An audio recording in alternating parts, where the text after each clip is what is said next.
तो चलिए धीरे से दंडासन में बैठ जाएंगे। अपने दोनों पैरों को सीधा करते हुए पैरों के पंजों को इन करना है और इनहेल करते हुए आपको सांस लेते हुए पंजे अपनी तरफ स्ट्रेच करना है और एक्सलेशन में सांस छोड़ते हुए आपके पंजे फ्लोर की तरफ आउट हो जाएंगे।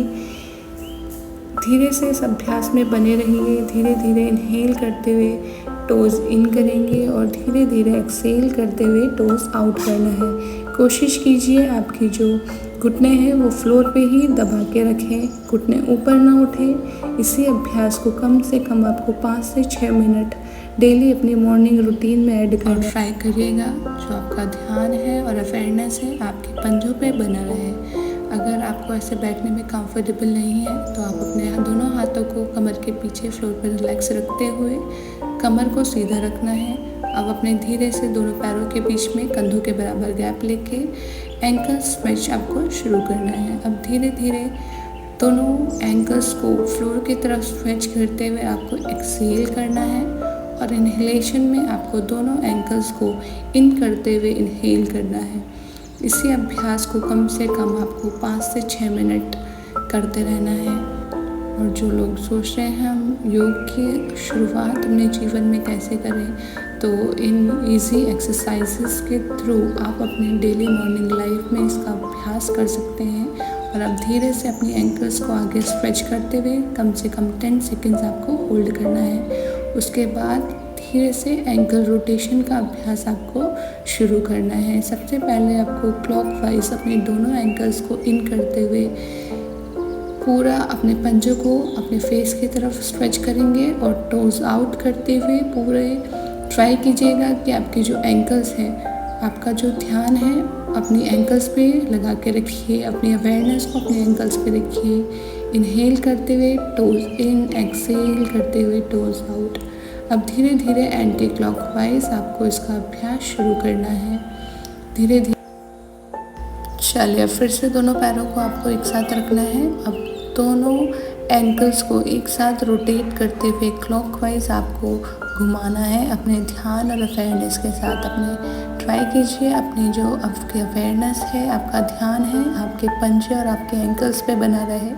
इनहेल करते हुए दोनों एंकल्स को, दोनों टोज़ को अपनी तरफ स्ट्रेच करना है और एक्सेलेशन में टोज़ को बाहर की तरफ स्ट्रेच करते हुए एक्सेल करना है। इसी का अभ्यास कम से कम आपको 2 से 3 मिनट करना है।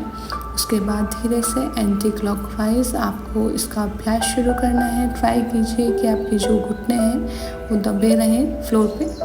स्पाइन को सीधा रखें, फेस को सीधा रखें और अपने दोनों पैरों को मिलाते हुए इसका अभ्यास करते रहिए। अब चलिए धीरे से आपको फिर से बैठ जाना है। अब धीरे से अपने राइट नी को बेंड करते हुए इस तरीके से अपने चेस्ट से लगा के रखेंगे और अपनी फुट को ग्रैब करते हुए दोनों हाथों को इंटरलॉक करेंगे सबसे पहले। उसके बाद इस तरीके से धीरे से ऊपर उठाते हुए अपनी फुट को इनहेल करना है और एक्सेलेशन में पैर को नीचे लाते हुए आपको एक्सेल करना है। ट्राई कीजिए कि आपकी स्पाइन जो है सीधी रहे और आपकी जो अवेयरनेस है वो आपके लेग में इनर नी पे बनी रहे। और इस अभ्यास को कम से कम आपको 10 से 15 बार करना है। धीरे से अपनी नीज़ को ऊपर स्ट्रेच करते हुए कंफर्टेबली स्ट्रेट करना है और एक्सेलेशन में नीज़ डाउन। अब धीरे से फिर से लेग को ऊपर स्ट्रेच करते हुए आपको 10 सेकंड को होल्ड करना है। अपने मन में 10 सेकंड तक आपको काउंट करनी है। उसके बाद धीरे से लेग को वापस लेके आएंगे और एक्सेलेशन में भी आपको 10 सेकंड होल्ड करके उसके बाद लेग को सीधा कर लेंगे। अब धीरे से अपनी लेफ़्ट नी को बेंड करते हुए फिर से धीरे से अपने लेग को ऊपर स्ट्रेट करते हुए कंफर्टेबली इनहेल करना है और एक्सेलेशन में नी डाउन। अगेन अपना जो ध्यान और अवेयरनेस है अपने लेग पे बनाए रखेंगे और ट्राई कीजिएगा कि जो आपकी कमर और गर्दन है सीधी रहे। धीरे धीरे इनहेल करते हुए ऊपर स्ट्रेच करेंगे एंड स्लोली एक्सेलेशन में आपको वापस नीचे लाना है। अगेन 10 सेकंड्स के लिए आपको ऊपर होल्ड करना है और एक्सलेशन में भी आपको 10 सेकेंड्स होल्ड करना है। धीरे से अभ्यास करेंगे जानु चक्र और नी क्रैम्प का। अब धीरे से अपनी नी को इस तरीके से इंटरलॉक करना है अपने दोनों हाथों से और क्लॉकवाइज धीरे धीरे आपको रोटेशन करनी है। ट्राई कीजिएगा कि जो आपकी अवेयरनेस है वो आपके फुट में बनी रहे। इनहेल करते हुए अपने टोज़ को इन करना है और एक्सलेशन में आपको क्लॉकवाइज टोज़ आउट। पूरे ध्यान और अवेयरनेस के साथ कम से कम आपको 10 से 15 राउंड आपको बड़ा सर्कल बनाते हुए करना है और ट्राई कीजिएगा कि जो आपका स्पाइन है वो सीधी रहे। और अब धीरे से आपको एंटी क्लॉकवाइज बड़ा सर्कल बनाते हुए ट्राई कीजिएगा कि जो आपकी नीज़ है वो मैक्सिमम स्ट्रेट आप कर सकें। इनहेल करते हुए टोज़ इन करना है अपने फेस की तरफ, अगेन टोज़ आउट एक्सलेशन में। चलिए धीरे से अपने राइट लेग को रिलैक्स छोड़ देंगे और अपने लेफ़्ट लेग को उठाते हुए धीरे से हग करेंगे और अपने दोनों एल्बोज़ को इंटरलॉक करते हुए दोनों हाथों से पकड़ लेंगे। अब धीरे धीरे लेफ़्ट लेग से बड़ा सर्कल बनाते हुए आपको क्लॉकवाइज रोटेशन शुरू करनी है। ध्यान रहे कि आपका जो ध्यान और अवेयरनेस है आपके नी पे बना रहे या आपके टो पे बना रहे। अभी आपको इसी अभ्यास को एंटी क्लॉकवाइज धीरे धीरे कम से कम आपको 10 to 15 राउंड आपका क्लॉकवाइज और 10 to 15 राउंड्स आपको एंटी क्लॉकवाइज सर्कल बनाना है। अब धीरे से फिर से अपने पैरों को सीधा करना है और अपने राइट लेग को बेंड करते हुए हाफ बटरफ्लाई में इस तरीके से नी को पूरा अपने चेस्ट और एब्डोमेन से टच करते हुए आपको इनहेल करना है और एक्सलेशन में नी डाउन करते हुए फ्लोर की तरफ मैक्सिमम अपनी एल्बो को नी के ऊपर स्ट्रेट करेंगे। इसी तरीके से धीरे धीरे इनहेल करते हुए नी ऊपर उठाएंगे और धीरे धीरे सांस छोड़ते हुए अपने नी को पूरा फ्लोर पे नीचे की तरफ स्ट्रेच करेंगे। अब धीरे से ऊपर ले जाएंगे। फिर से अपना 10 सेकेंड्स आपको मन में काउंट करते हुए आपको नी को ऊपर की तरफ फोल्ड करना है, स्ट्रेच करना है और धीरे से सांस छोड़ते हुए आपको नीचे 10 सेकेंड्स फिर से होल्ड करना है। अब धीरे से अपने लेग को चेंज करेंगे और लेफ़्ट नी को बेंड करते हुए हाफ बटरफ्लाई के लिए सबसे पहले एक्सहेल करना है और धीरे से इनहेल करते हुए फिर से अपने लेफ़्ट नी को चेस्ट पे लगाते हुए इनहेल और एक्सलेशन में नी डाउन फ्लोर की तरफ स्ट्रेच करना है। एल्बो स्ट्रेट करेंगे नी के ऊपर और अपनी कमर गर्दन एकदम सीधी रखनी है। इसी तरीके से आपको 10 सेकेंड्स के लिए ऊपर लेफ़्ट नी को बेंड करते हुए होल्ड करेंगे और अपने मन में 10 सेकेंड्स काउंट करना है। हम धीरे से सांस छोड़ते हुए अगेन 10 सेकेंड्स होल्ड। उसके बाद धीरे से अपने दोनों पैरों को सीधा करते हुए और दोनों हाथों को कमर के पीछे रखते हुए अपने लेग्स को शेक करेंगे। उसके बाद धीरे से आके बैठ जाएंगे बटरफ्लाई के लिए। धीरे धीरे बटरफ्लाई का अभ्यास आपको शुरू करना है। ट्राई कीजिएगा कि जो आपकी स्पाइन है वो सीधी रहे और आपका ध्यान और अवेयरनेस आपके नी पे बना रहे।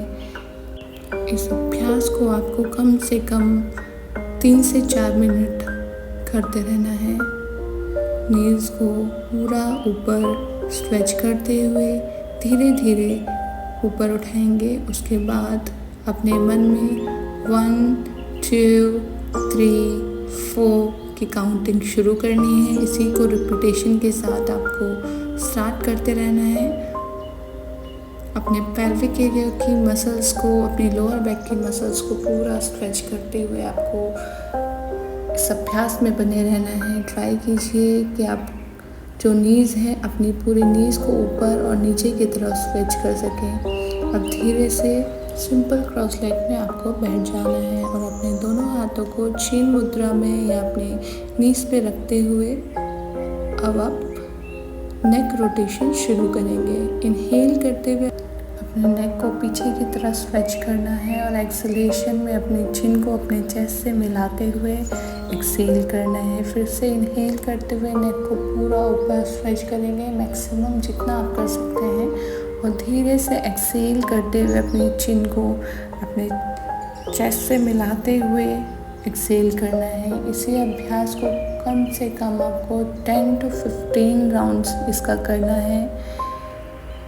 धीरे से इनहेल करते हुए अब धीरे से सेंटर में रखेंगे नेक को और धीरे से अपने साइड बाय साइड अपने नेक को स्ट्रेच करना है। इनहेल सेंटर एंड एक्सेल अपने राइट हैंड साइड पूरा स्ट्रेच करेंगे नेक को एंड स्लोली इनहेल हियर और अपने नेक को सेंटर में लाते हुए अब अपने नेक को पीछे की तरफ ढीला छोड़ देंगे और सेमी सर्कल में अपने नेक को स्ट्रेच करते हुए एक बार राइट हैंड साइड एक बार लेफ्ट हैंड साइड इस तरीके से आपको कम से कम 10 to 15 सर्कल आपको सेमी सर्कल बनाने हैं। करते रहिए इसका अभ्यास। जिनको सर्वाइकल इशू है उनको फॉरवर्ड बेंड नहीं करना है, मतलब अपनी गर्दन को आगे की तरफ स्ट्रेच नहीं करेंगे। जितना हो सके अपनी गर्दन को पीछे की तरफ स्ट्रेच करते हुए सेमी सर्कल में अपनी नेक को रोटेट करना है। अब धीरे से अपनी नेक को सेंटर में वापस लाते हुए आपको वज्रासन में बैठ जाना है। दोनों नीज को बेंड करते हुए इस तरीके से आपको वज्रासन में बैठना है। अब दोनों हाथों को इस तरीके से ऊपर स्ट्रेच करते हुए फिंगर्स को खोल लेंगे और दोनों हाथों के बीच में अपने शोल्डर्स के बराबर आपको गैप लेना है। अब अपनी जो फिंगर्स है ऊपर सीलिंग की तरफ स्ट्रेच करते हुए आपको इनहेल करना है और एक्सलेशन में आपको फिंगर्स को फ्लोर की तरफ स्ट्रेच करना है। अपने रिस्ट को पूरा स्ट्रेच करिए। अपना पूरा ध्यान और अवेयरनेस अपने रिस्ट पे बनाए रखेंगे। अब इनहेल करते हुए आपको फिंगर्स सीलिंग की तरफ स्ट्रेच करनी है और एक्सलेशन में अपने फिंगर्स को फ्लोर की तरफ स्ट्रेच करना है। इसी अभ्यास में बने रहेंगे कम से कम 10 to 15 राउंड। अब धीरे से अपने हाथों को इस तरीके से साइडवेज खोल लेंगे। अब एक्सलेशन में दोनों हाथों के फिंगर्स को अंदर की तरफ स्ट्रेच करना है और इनहेलेशन में दोनों हाथों के फिंगर्स को साइडवेज बाहर की तरफ स्ट्रेच करना है। पूरा ध्यान और अवेयरनेस आपके फिंगर्स पे बने रहेगी, आपके रिस्ट पे बनी रहेगी। करते रहेंगे इसका अभ्यास कम से कम 10 to 15 राउंड्स इसके भी आपको करने हैं। उसके बाद धीरे से अपने दोनों हाथों को घुटनों पे रखते हुए आपको शोल्डर रोटेशन शुरू करनी है। धीरे धीरे इनहेल करते हुए अपने शोल्डर्स को ऊपर स्ट्रेच करेंगे और एक्सलेशन में शोल्डर्स डाउन हो जाएंगे।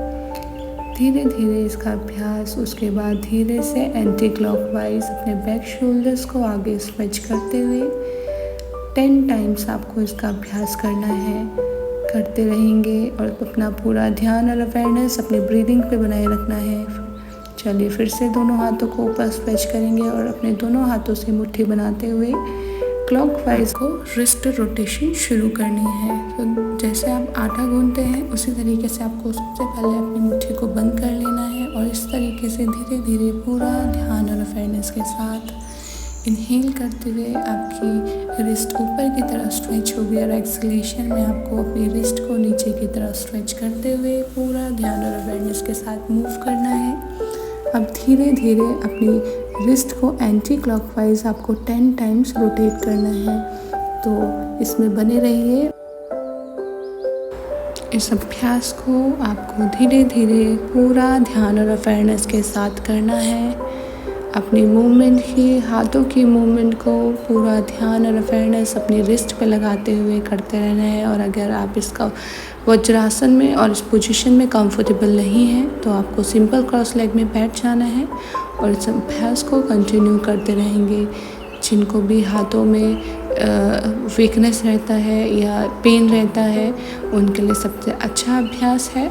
सो इस अभ्यास को कम से कम आपको 2 से 3 मिनट करते रहना है। उसके बाद फिर से दोनों हाथों को अपने घुटनों पे रखते हुए अपने दोनों शोल्डर्स को ऊपर की तरफ मूव करते हुए शोल्डर रोटेशन विद ब्रीदिंग आपको करना है। धीरे धीरे अपने कंधों को ऊपर उठाते हुए क्लॉकवाइज रोटेट करेंगे 10 टाइम्स। उसके बाद 10 टाइम्स एंटी क्लॉकवाइज धीरे धीरे रोटेशन। पूरा ध्यान और अवेयरनेस अपनी शोल्डर्स पे आपको लगा के रखना है। कोशिश कीजिए स्पाइन को सीधा रखें और ब्रीदिंग के साथ करते रहें। फिर से वज्रासन में बैठ जाएंगे और अपने दोनों हाथों को इस तरीके से कप शेप में रखते हुए अपने दोनों अपर शोल्डर्स पे रखना है। उसके बाद elbows together in front of your nose और धीरे से अपने दोनों एल्बोज़ को ऊपर की तरफ स्ट्रेच करते हुए क्लॉकवाइज आपको एल्बोज़ मिलाते हुए शोल्डर रोटेशन शुरू करनी है। जिनको भी शोल्डर पेन रहता है या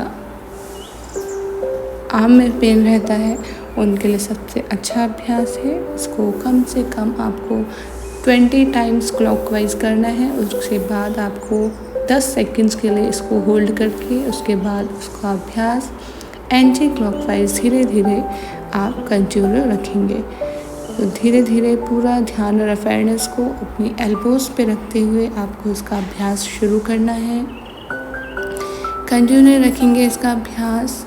उसके बाद फिर से दोनों हाथों को अपने नोज़ के सामने मिलाते हुए फिर से आपको होल्ड करना है।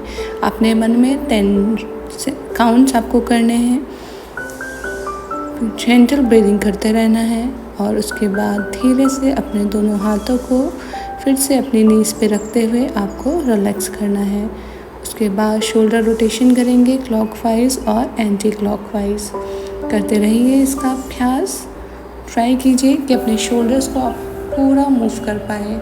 पूरा ध्यान और अवेयरनेस और विद ब्रीदिंग आपको इसका अभ्यास करना है।